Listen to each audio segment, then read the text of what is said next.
প্রথমে ভাঙছে এই পাশ, দ্বিতীয় ভাঙছে এই পাশ, তো ওই পাশ পরে ভাঙাতে এই পাশটা একটু বড় হয়ে গেছে।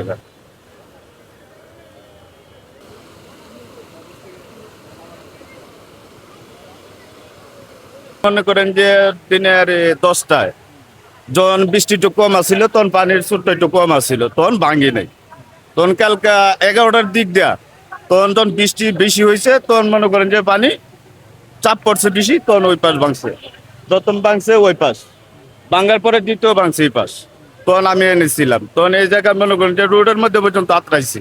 কালকে মনে করেন যে 12টার দিকটা পানির চাপটা একটু বেশি ছিল। কালকে যখন 12টার দিকটা পানি ছিল, মনে করেন যে প্রায় কমের থেকে একটু নিচে হবে।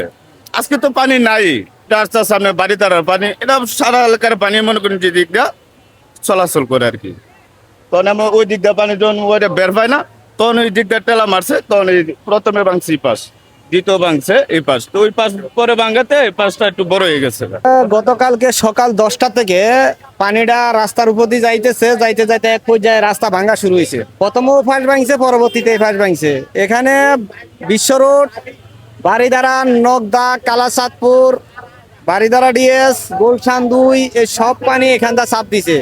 এখানটা সব পানি চাপ দেওয়াতে যায়, অতিরিক্ত পানি চাপে এখানে যে দুই সড়কের দুই সংযোগের মাঝখানে যে পাইপ আছে, ওই পাইপটা পানি নিষ্কাশন করে যাইতেছে না পানি।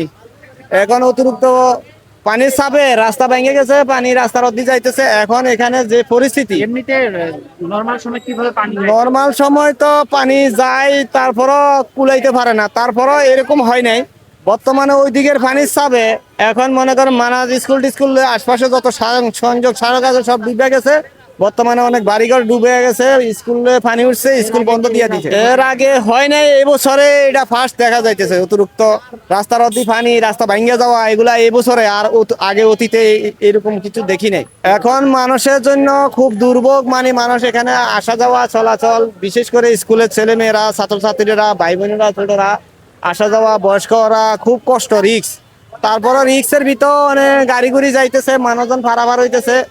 তো যে কোনো সময় দুর্ঘটনা ঘটতে পারে, এটার জন্য সরকার থেকে যত তত ব্যবস্থা নেওয়া যায়।